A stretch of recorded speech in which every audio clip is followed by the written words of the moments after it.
Hello, I have coffee. Uh, okay. Hello, I am Noodle. People might know me as Jack. I write a blog under the name Soundwaves from Noodle, where I am speaking about being neurodivergent and liking the band Sparks. I haven't written there in a while. Why, you might ask? Um, I just haven't had the motivation to write my thoughts, my ideas down, because I haven't been able to draw my ideas down either.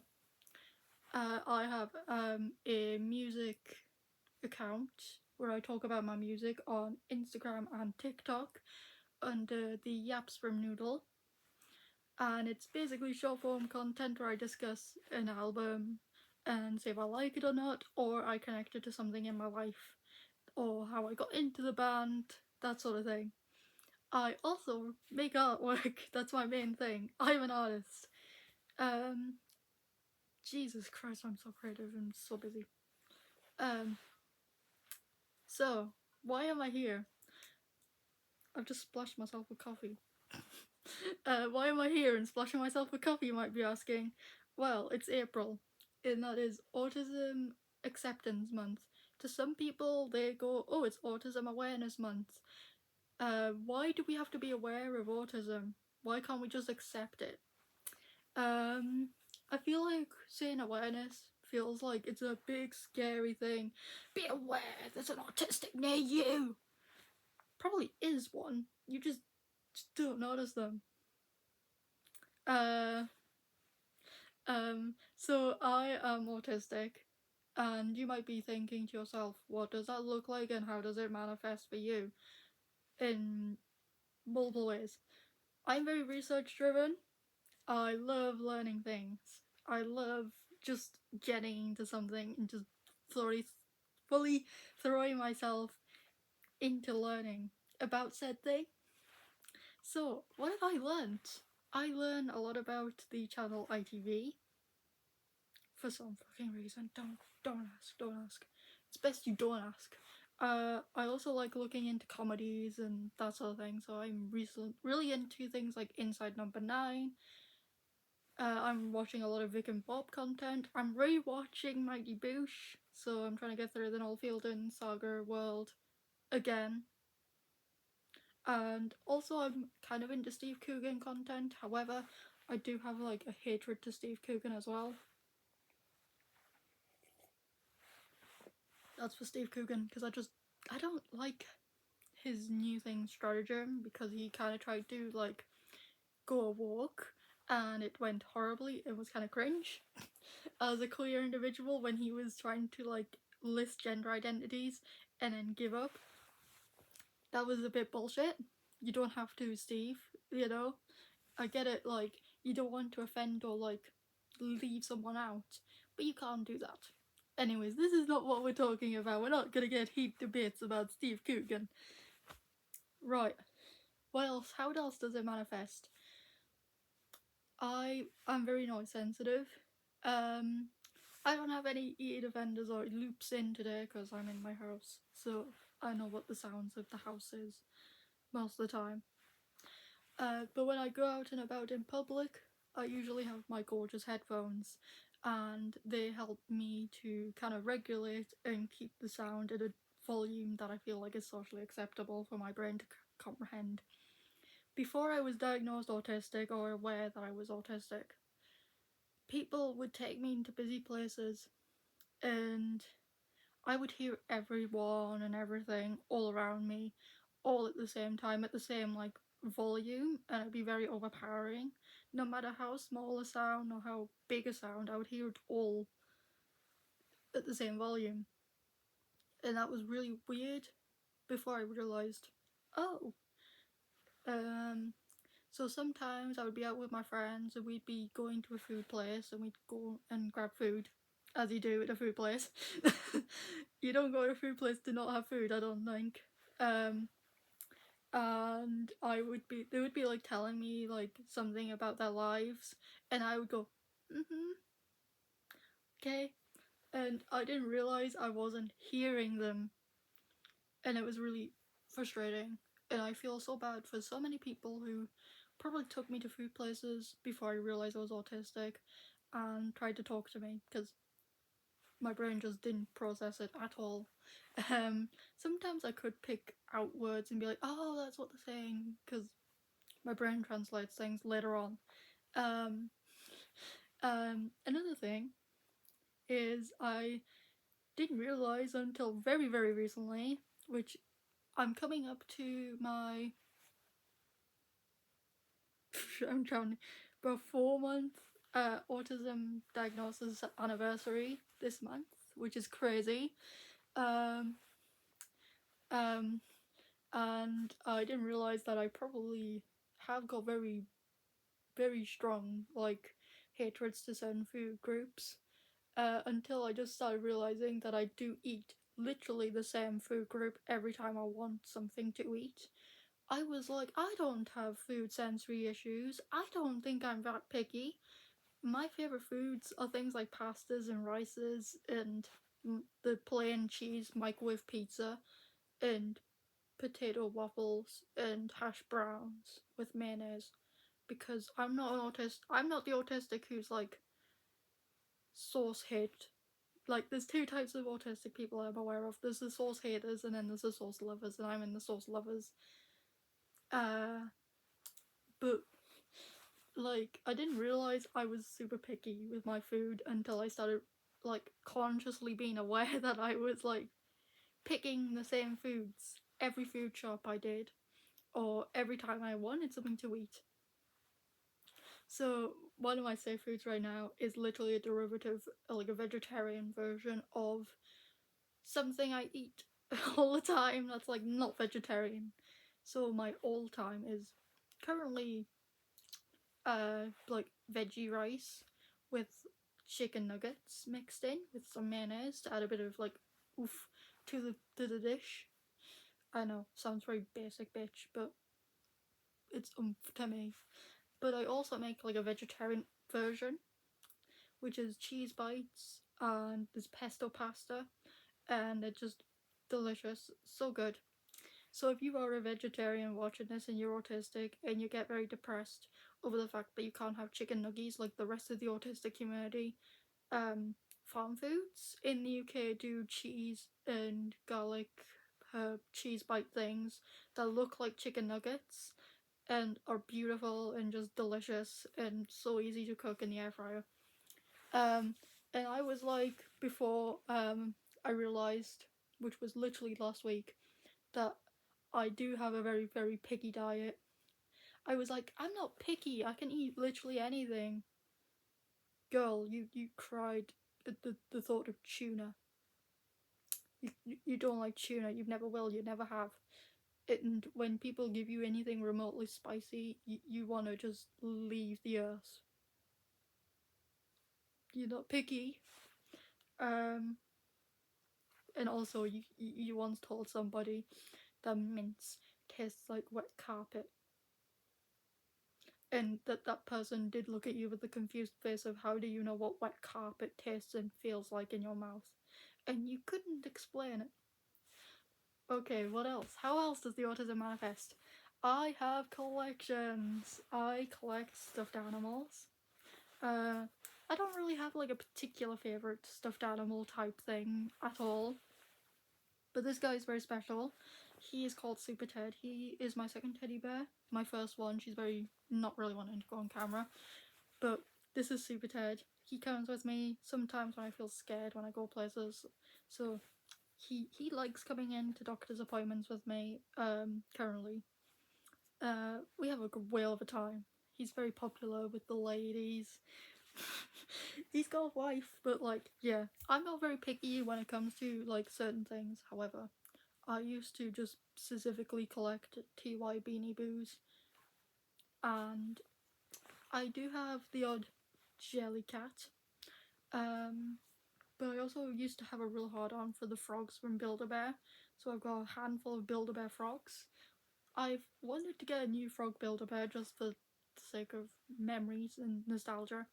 However, I haven't been to a Build-A-Bear in a long time because it's so expensive. How else does it manifest? The collections. I collect CDs. Again, I a music yapper, yaps or noodle, on TikTok and on Instagram. But I have over 500 CDs. I also collect DVDs. I don't have as many DVDs, I think. Mostly because I'm more a music person than like watching something on TV. But I do like to watch my films and TV shows. As mentioned earlier. Um, my favorite movie is currently This Beautiful Fantastic. I don't have it physically, but one day there will be a day that I have it physically. But I love my collections of physical things because each one to me has a story, each one to me has a different feeling, a different kind of vibe, and I can and will easily access and recommend things to people. So I have like so many CDs. If someone came to me and was like, "Hey, I listen to this type of music. I'm looking for something like a change. Can you recommend something to me? I can try. I can try my best. I have all kinds of genres in my collection. Like the worst one that I have is Marilyn Manson. I fucking don't like Marilyn Manson. However, I like a few of his songs, but I don't like him as a person, and just downright his music is not my cup of tea. Just this one song just was my cup of tea. So yeah. Um, one of my favorite things is I have a Spark shrine, and she's my gorgeous baby. I love her to bits. I don't have every Sparks thing in that Spark shrine. However, she also is acting as my trinket shelf. So if I want to put trinkets up that I really, really love, I just put them on the trinket shelf with my Spark stuff. And I'm very proud of it. I also like to have my video games physical, um, which is always a problem nowadays with all the online digital stuff. I like having the physical thing because then I can actually remember buying it and being like, damn, it's crazy that DS games used to be like £20 a pop. And now Switch games are 70 fucking pound, and then they go, you need in-app purchases to continue the game. How much are the in-app purchases? £20. Drives me crazy. Like I used to love when I used to have like a little bit of birthday money or Christmas money, and I would buy like a game after my birthday or Christmas that I'd eyed up and my parents didn't buy. And it was like the best thing ever for me. When I was younger, I used to go into secondhand stores as well for my video games because like getting things brand new when it was the 3DS era, that was when the prices started getting really, really crazy and hiking up. And I got my Pokemon Y for 30 quid because every shop that I'd gone into that was selling it brand new was selling it for like 40 to 50 quid, and I could not afford that. So I got it for 30. How else does my autism manifest? I don't know when I'm exhausted. I don't know if it's the same with a lot of other autistics out there, but I genuinely just don't know when I'm exhausted until it just hits. And I kind of apologize to everyone around me because I will have to take like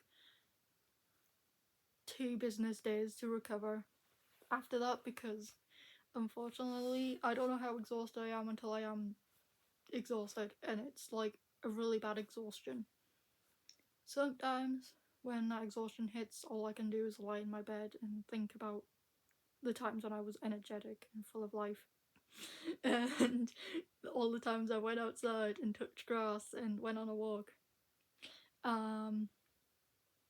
Another thing that I always find really, really annoying about the not knowing when I'm exhausted thing is I don't get meltdowns where I cry and outwardly show that I'm overwhelmed. I'm quite within myself, I shut down, and it's almost like when your computer randomly turned itself off for no explained reason. When you turn it back on, it's like got like 10% battery somehow, even though it was like on a full charge when it just turned itself off randomly. And usually that inward feeling for me feels like an implosion because all I can feel is my brain wanting to go like that outwardly, but it feels all this guilt and shame and disgust, so it just does it inward, and it's almost like a planet dying, which is never a good feeling. A planet dying should never happen, but space is evil. So,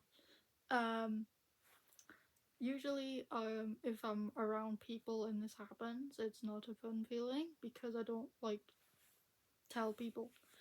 And people might be like, "Oh, you need to tell me when these things happen," but I can't. I cannot tell you because I don't. I have had bad experiences. One time I had a full-on shutdown at an event, and all I could do when I got home, because I had to get a bus back to mine, was say the words cheese pasta and then hide in my dark room in my bed and question my life choices for several hours. And that was fun. And then I also got cold around the same time. Can you tell I couldn't tell what was burnout and what was a cold for a good chunk of time? Yeah, that was a fun time. Um, what else does it do? How does it else? Before we finish and wrap up this video, I like to fidget a lot.